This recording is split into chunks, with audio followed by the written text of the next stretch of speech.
सलोनी बहुत ही सीधी और भगवान को मानने वाली थी, लेकिन उसकी सौतेली माँ उसके सीधेपन का फायदा उठाती थी और उस पर बड़े अत्याचार करती थी। जरा सी चूक हो जाने पर उसकी खूब पिटाई करती। अरे सुनते हो, कोई लूला लंगड़ा देख इसकी शादी तय करो और इसे इस घर से बाहर का रास्ता दिखाओ। सलोनी के पिता जानते थे कि मीना एक चांडाल औरत है, इसलिए वो एक अच्छा घर देख सलोनी की शादी कर देते हैं। लेकिन वहाँ भी सलोनी से जलने वालों की कमी नहीं थी। सलोनी की ननद निकिता उसे बिल्कुल पसंद नहीं करती थी। सलोनी, बात तो सुनो जरा। जी कहिए। आज शाम को मेरे बॉस खाने पर आ रहे हैं। ध्यान रहे उनकी खातिरदारी में किसी प्रकार की कोई कमी नहीं होनी चाहिए। जी आपने कह दिया, बिल्कुल वैसा ही होगा। शाम को सलोनी जैसे ही गैस पर खाना चढ़ाकर वहाँ से जाती है अभी इसके खाने का स्वाद बढ़ाती हूँ। निकिता गैस की आंच तेज कर देती है। थोड़ी देर में देखते ही देखते सारा खाना जल जाता है और पूरे रसोई घर में चारों तरफ धुआं फैल जाता है। अब आएगा मजा। माँ जल्दी आओ, यहाँ देखो सलोनी ने किचन में आग लगा दी। अरे तेरा सत्यानाश हो, कल मुही तूने ये क्या कर दिया? सलोनी की सास उसे बहुत डांट फटकार लगाती है। तभी मोहन अपने बॉस के साथ घर में प्रवेश करता है।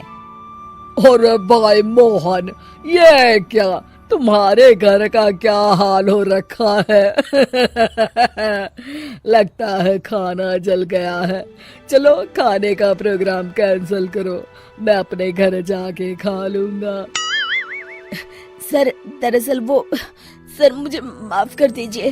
अरे कोई बात नहीं, घरों में ये छोटी मोटी बातें होती रहती है। मैं समझ सकता हूँ, फिक्र मत करो, मैं नाराज नहीं हूँ और इस बात का तुम्हारे प्रमोशन पर भी कोई असर नहीं पड़ेगा। चले अब चलता हूँ मैं। बॉस के जाते ही मोहन सलोनी पर भड़क उठता है और उसे खूब खरी खोटी सुनाता है। भगवान, मेरी माँ तो कहती थी कि अच्छे लोगों के साथ हमेशा अच्छा होता है, फिर मेरे साथ ही बुरा क्यों होता है? आखिर मेरी गलती क्या है?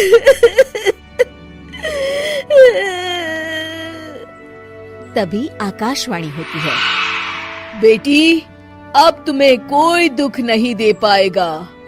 तुम्हारा बुरा सोचने वाले के मन की सारी बातें तुम पहले ही जान जाओगी। अगले दिन सलोनी निकिता को चाय देने उसके कमरे में जाती है। तब निकिता के मन में कुछ बातें चल रही थी। कल तो मैंने सिर्फ खाना जलाया था, अब तू देखती जा सलोनी, तेरा इस घर में जीना हराम कर दूंगी। अच्छा, तो ये बात है, अब इसे सबक सिखाना ही पड़ेगा। कुछ दिनों के बाद, सलोनी, मेरे कपड़े जल्दी से प्रेस कर दो, ऑफिस के लिए देर हो रही है। सलोनी मोहन के कपड़ों के पास प्रेस गर्म होने के लिए रख देती है और अपने कमरे में चली जाती है। तभी हॉल में निकिता आती है। सलोनी चुपके से उसे देख रही होती है। आज अगर मैंने ये कपड़े जला दिए तब तो पक्का मेरा भाई इस सलोनी की बच्ची को धक्के मार के घर से बाहर निकाल देगा। अरे तू क्या मुझे निकलवाएगी? महादेव है मेरे साथ। ठहर जा निकिता, आज तो तेरी खैर नहीं। सलोनी अपने पति मोहन को बुला लाती है और निकिता की सारी करतूत दिखाने लगती है। निकिता गर्म प्रेस मोहन के कपड़ों पर रखकर अपने कमरे में चली जाती है। मेरी बहन इतनी बड़ी चालबाज निकलेगी, मैंने तो सोचा ही नहीं था। मुझे माफ कर दो सलोनी, मैं तुम्हें गलत समझ रहा था। मोहन निकिता को बुलाकर उसे खूब डांट फटकार लगाता है। उस दिन के बाद से सलोनी की जिंदगी पूरी तरह बदल जाती है। सलोनी हर किसी के मन की बात सुन लेती थी। दूसरी तरफ निकिता का कोई भी दांव सलोनी पर नहीं चलता था और आखिरकार वो भी सलोनी के आगे घुटने टेक देती है। फिर एक दिन सलोनी की सास की सहेली ममता अपनी बहू कविता के साथ वहाँ आती है।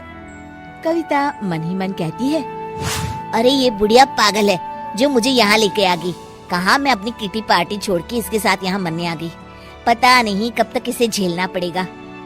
अरे ये जल्दी मरे और इसकी सारी जायदाद मेरे नाम हो जाए। सलोनी कविता की सारी बातें सुन लेती है। अरे कविता, तुम अपनी सास की जायदाद के लिए उन्हें झेल रही हो और उनके मरने का इंतजार कर रही हो। ये तो गलत बात है। सलोनी की बात सुनकर कविता बिना देर किए कहती है, अरे ये तुमने कैसे सुन लिया? ये सारी बातें तो मैं अपने मन से बोल रही थी। तुमने कैसे सुन लिया? बस फिर क्या था। ये सुनते ही कविता के बगल में बैठी उसकी सास उसकी चोटी पकड़ लेती है। क्यों रे कलमुही, तू मेरे बारे में ये सब सोचती है? मम्मी जी, मुझे माफ कर दीजिए। बड़ी आई मेरी जायदाद लेने वाली, मैं आज ही अपने वकील को बुलाकर सब कुछ छोटी बहू के नाम कर देती हूँ। चल घर चल, आज तेरी अच्छी खबर लेते हूँ। इस तरह सलोनी लोगों के मन की बातें सुन लेती थी, लेकिन धीरे धीरे सलोनी को एहसास होता है कि उसके आसपास के सारे लोग एक दिखावे की जिंदगी जीते हैं और सब एक दूसरे के बारे में बुरा ही सोचते हैं। हे भगवान, दुनिया में कैसे लोग हैं? सबके मन छल कपट से भरे हैं। मैं तो लोगों के मन की बातें सुन सुनकर तंग आ चुकी हूँ। मैं अपनी जिंदगी में अब बहुत खुश हूँ। अब आप मुझसे ये शक्ति वापस ले लीजिए भगवान। इस तरह भगवान सलोनी को दी हुई शक्ति वापस ले लेते हैं और सलोनी एक आम जिंदगी जीने लगती है।